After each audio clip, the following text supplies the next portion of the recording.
Ce programme vous est offert par Illico Cash.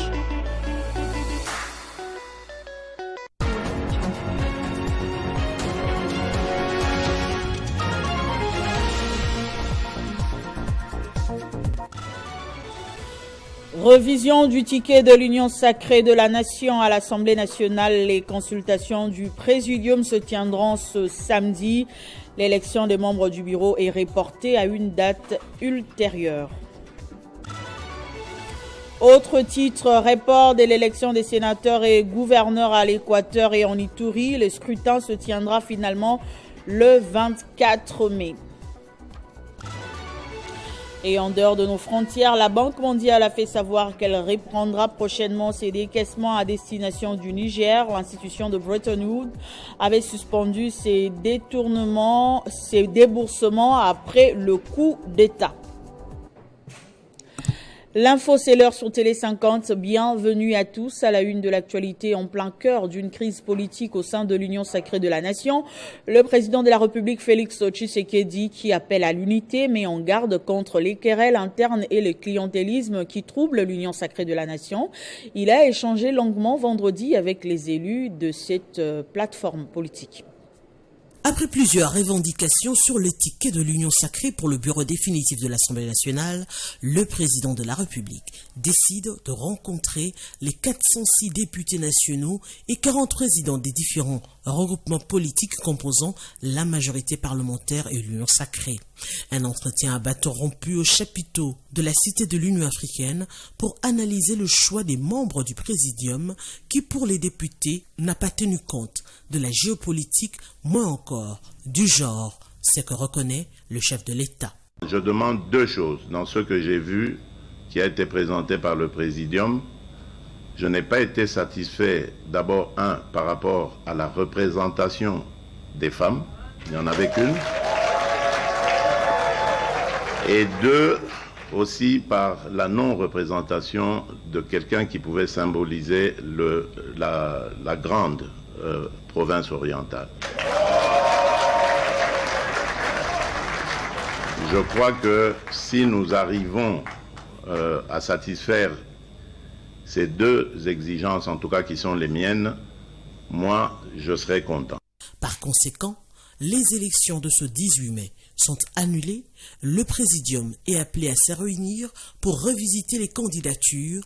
Le numéro 1 de l'Union sacrée a appelé les élus au respect de l'éthique et au bon fonctionnement et aux valeurs qui permettront le bon fonctionnement du Parlement.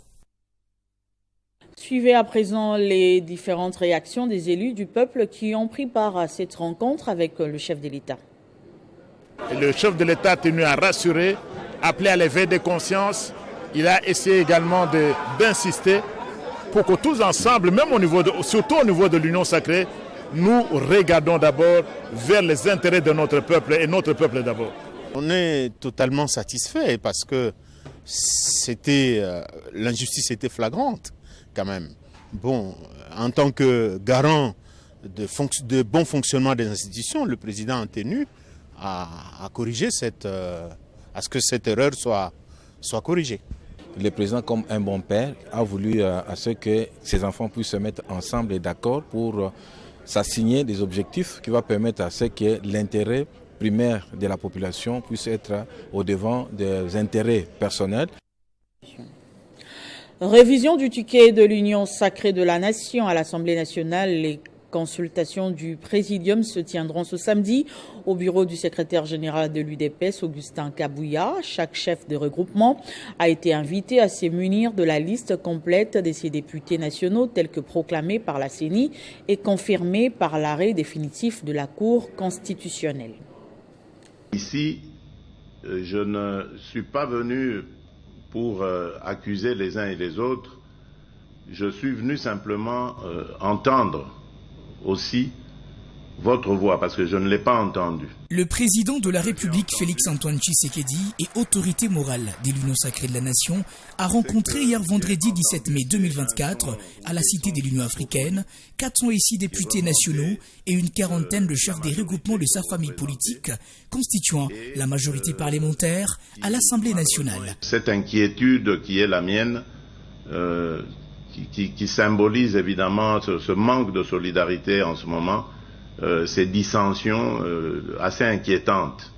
Alors moi je voudrais savoir qu'est-ce qui s'est passé et pourquoi est-ce que vous n'avez pas voulu de la proposition faite par le Présidium. Pour cette première réunion, le chef de l'État a appelé à l'unité au sein de l'Union sacrée de la Nation.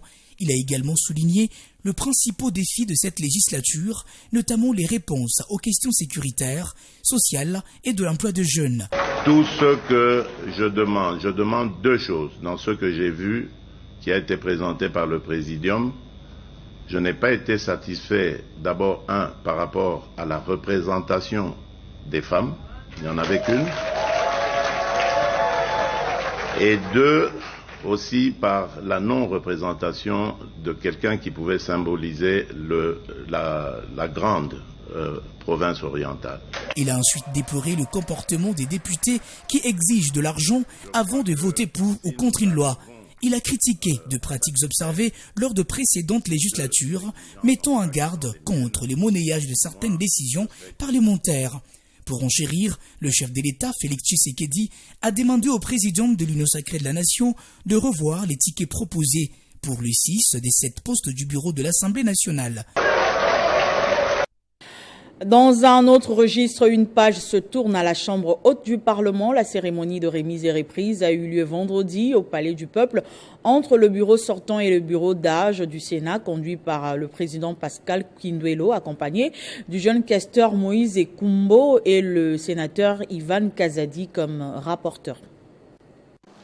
C'était dans un climat de convivialité que la cérémonie de remise-reprise a eu lieu le vendredi 17 mai au Sénat entre le bureau sortant représenté par Sangouma Temongonde Moussaï, Nathalie Boulan Song et le bureau d'âge représenté par les doyens d'âge Pascal Kinduelo Lumbu et les deux secrétaires, à savoir Ivan Kazadi Kankonde et le questeur Moïse Ekumbo Lungulu de la famille politique agissant pour la République AREP, cher au sénateur Gulando Mboyo. La cérémonie s'est déroulée en présence du secrétaire général de l'administration du Sénat, Jean Mukwala Bateke, et tant d'autres personnalités. Outre l'engagement du bien-faire pris par le président du bureau d'âge dans son discours inaugural et le remerciement de l'ancien président intérimaire, les membres du bureau provisoire ont eu à visiter leurs bureaux respectifs. Après cette prestigieuse cérémonie, c'était la joie aux yeux de tous, à l'instar du sénateur questeur Moïse Ekumbo qui juste après a rejoint sa famille politique à Rep au siège où il a sympathisé avec le sien en présence de son président Gulando Mboyo.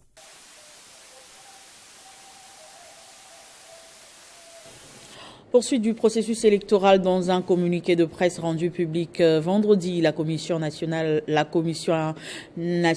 indépendante informe que les élections des sénateurs, gouverneurs et vice-gouverneurs prévues le 17 mai dans les provinces de l'Équateur et de l'Ituri ont été une fois de plus reportées pour le 24 mai. Pour ce faire, les campagnes électorales des sénateurs dans ces deux provinces ainsi que pour l'élection du gouverneur et du vice-gouverneur de l'Équateur sont prévu du 20 au 22 mai 2024. Les résultats provisoires de ces deux élections seront annoncés à la même date. Sécurité au Nord Kivu. Lors du compte rendu du Conseil des ministres, le ministre de la communication et médias a évoqué les prouesses réalisées par les éléments des forces loyalistes de la RDC en récupérant les territoires occupés par les rebelles du M23 sous couvert par l'armée rwandaise. On écoute Patrick Mouyaya. Scandale au Nord Kivu. Plusieurs produits de première nécessité remis aux déplacés de guerre par le Programme alimentaire mondial sont avariés. Une très grande indignation pour ces personnes vulnérables. Le Programme alimentaire mondial PAM est pointé du doigt. Selon ces déplacés de guerre dans la région de Goma, la farine, les haricots et autres, dont de cet organisme des Nations Unies, sont totalement avariés et impropres à la consommation. Ces déplacés s'indignent. Comment peut-on traiter de vulnérables de cette manière?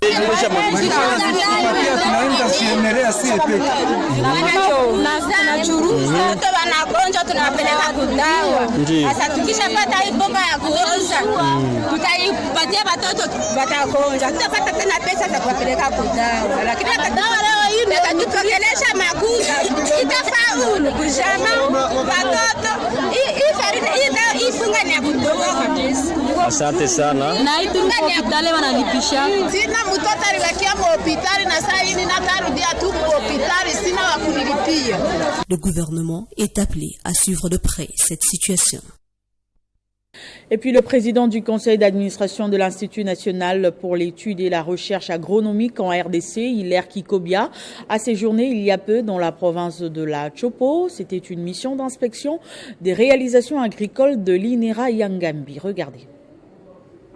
Lors de son séjour de travail dans la province de la Chopo, le président du conseil d'administration de l'Institut national pour l'étude et la recherche agronomique de la RDC, Hilaire Kikobia Kasusa, s'est rendu au site de Yangambi où se trouve un centre de recherche afin de palper du doigt les réalisations agricoles effectuées par ce centre.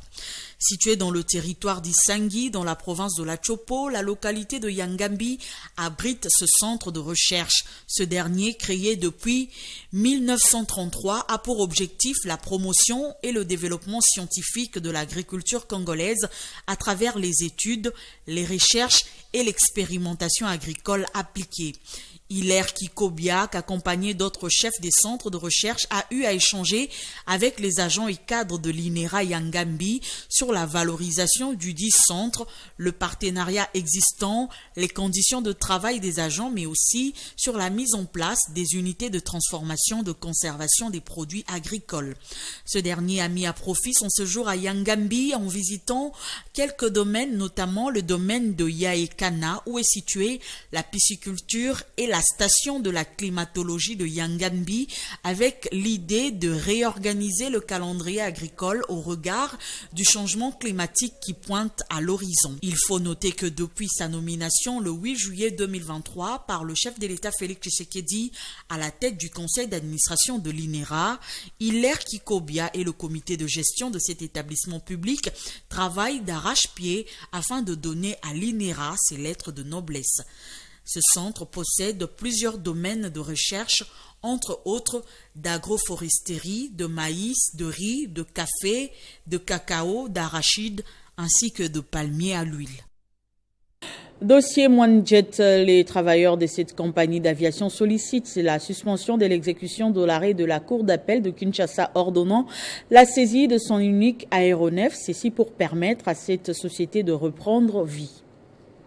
Les cadres et agents de cette société d'aviation avaient un seul message pour revendiquer leurs droits les plus légaux. Ces derniers ont dit non à la disparition de leur compagnie, les tout pour demander la suspension de l'exécution de la cour d'appel de Kinshasa-Matete. En effet, dans la présente cause, les travailleurs et l'un des associés de cette entreprise ont fait opposition contre l'arrêt de cette cour. Dans cet arrêt, la cour d'appel a ordonné la saisie de l'unique aéronef de cette compagnie. Or, étant un outil de travail, cet avion n'est en aucun cas être saisi. L'acte uniforme fixe déjà quelles sont les parties. On n'est pas l'instance de saisie-attribution. On a l'instance des tierces oppositions.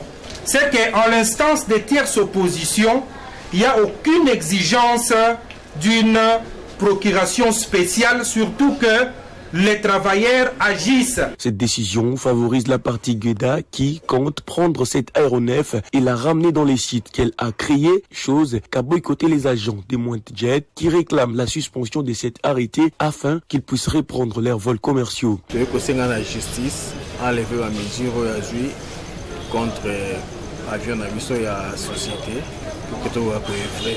Parce que les mesures ont bloqué bon déroulement, il y a compagnie la mission autre juste évoluer la stade nous sortir pour l'aviation.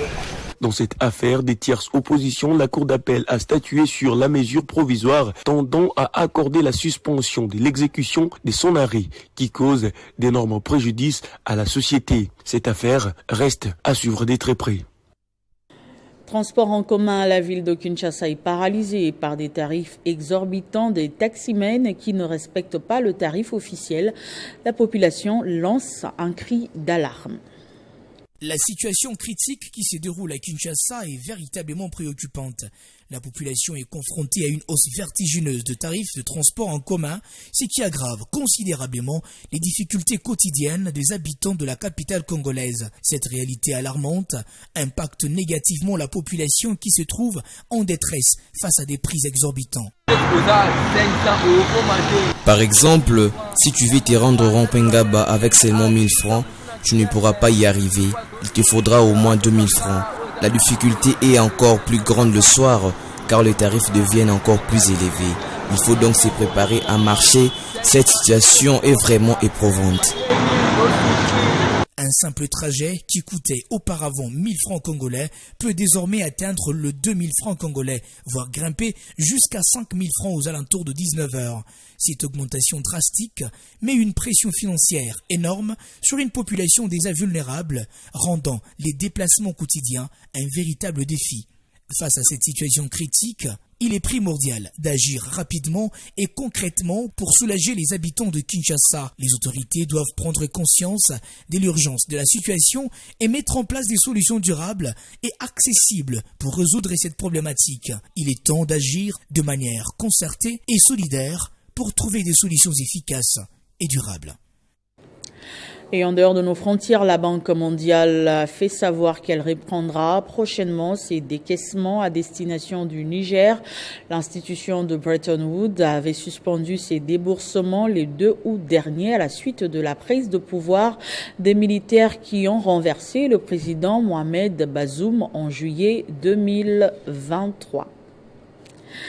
Parlons beauté à présent. Les femmes recourent de plus en plus au maquillage professionnel. Par ailleurs, plusieurs dermatologues alertent sur le danger du make-up. Élément de réponse dans ce dossier. De nombreuses femmes congolaises utilisent les make-up de manière incontrôlée. Cette pratique de dépigmentation entre à la mode en raison de la beauté. Ces phénomènes n'épargnent personne et ne tient plus compte de l'âge ni du sexe. Elle est aussi bien observée chez les enfants de moins de 15 ans, chez les adultes, aussi bien chez les personnes âgées. Les effets indésirables cutanés observés dans plus d'un pays sont nombreux et méritent qu'on y attire l'attention, car dit-on, la santé n'a pas de prix. Cependant, ces produits peuvent être nuisibles à la santé de la peau selon plusieurs dermatologues. Par exemple, ça peut entraîner à la longue, je ne dis pas le jour même que vous l'utilisez, mais à la longue, au fur et à mesure, selon votre fréquence, vous pouvez faire les cancers de la peau, vous pouvez avoir de l'acné, donc de boutons sur les visages, au lieu que votre peau s'améliore ou votre peau s'embellisse, ça va abîmer votre peau. À part de l'acné, vous pouvez avoir d'autres problèmes au niveau du visage. Et ces conséquences, je le répète encore, c'est par rapport à la fréquence d'utilisation de produits cosmétiques comme les maquillages. Ils cachent les imperfections, ils ne les traitent pas.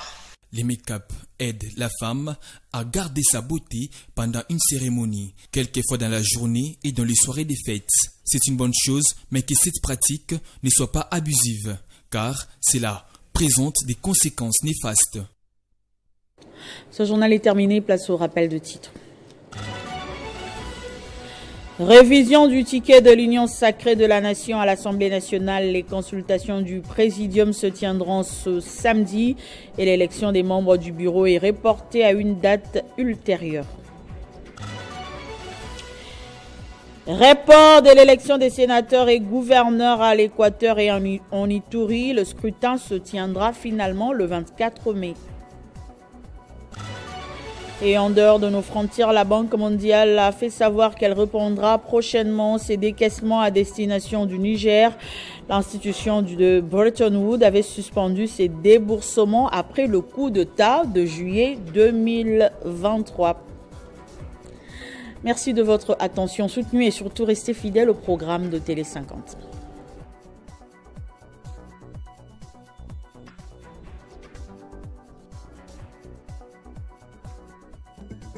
Retrouvez toute l'actualité en continu sur www.tele50.cd. Ce programme vous a été offert par Illico Cash.